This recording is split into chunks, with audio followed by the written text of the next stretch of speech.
নির্বাচনী ইশতেহার অনুযায়ী এবার সুদ সহ কৃষি ঋণ মওকুফের সিদ্ধান্ত নিল সরকার। সকালে প্রধানমন্ত্রী তারেক রহমানের সভাপতিত্বে মন্ত্রিপরিষদের প্রথম বৈঠকে এই সিদ্ধান্ত নেওয়া হয়।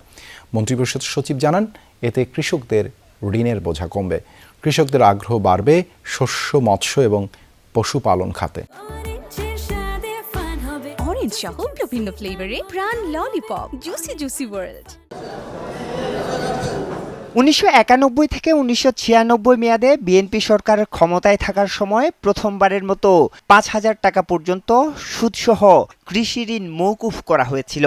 এবারও দলটির অন্যতম নির্বাচনী অঙ্গীকার ছিল কৃষকদের সুদমুক্ত ঋণ সুবিধা দেয়া।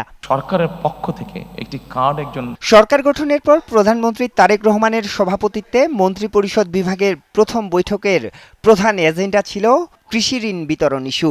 সিদ্ধান্ত হয় শস্য, ফসল, মৎস্য ও পশুপালন খাতে 10,000 টাকা পর্যন্ত কৃষি ঋণ সুদসহ মওকুফ করা হবে। যে সরকার তার নির্বাচনী ইশতেহার অনুযায়ী শস্য, ফসল, মৎস্য ও পশুপালন খাতে 10,000 টাকা পর্যন্ত কৃষি ঋণ সুদ সহ মওকুফের সিদ্ধান্ত গ্রহণ করেছে। এর মূল লক্ষ্য হল দরিদ্র কৃষকদের সামাজিক নিরাপত্তা নিশ্চিত করা এবং কৃষি খাতের মেরুদণ্ডকে শক্তিশালী করা।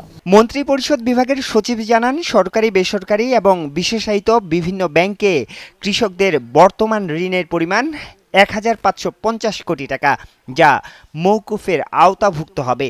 এতে লাভবান হবে আনুমানিক 12 লাখ কৃষক। এই মৌসুমে এই মওকুফ প্রক্রিয়ার মাধ্যমে কৃষকদের ক্রেডিট কার্ড, ক্রেডিট রেকর্ড বা ঋণ মান ভালো হবে।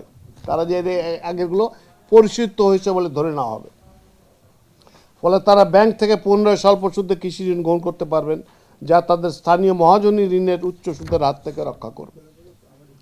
ঋণের বোঝা কমে যাওয়ায় কৃষকরা শস্য, মৎস্য ও পশুপালন খাতে আরও উৎসাহিত হবেন। এতে করে জাতীয় কৃষি উৎপাদন বৃদ্ধি পাবে এবং আমদানির উপর নির্ভরতা কমবে। সরকারি কর্মকর্তা কর্মচারীদের সঠিক সময়ে অফিস আসার বিষয়টিও নিখুঁতভাবে দেখা হবে বলে জানিয়েছেন মন্ত্রিপরিষদ বিভাগের সচিব। আরিফুর রহমান সবুজ, যমুনা নিউজ, ঢাকা।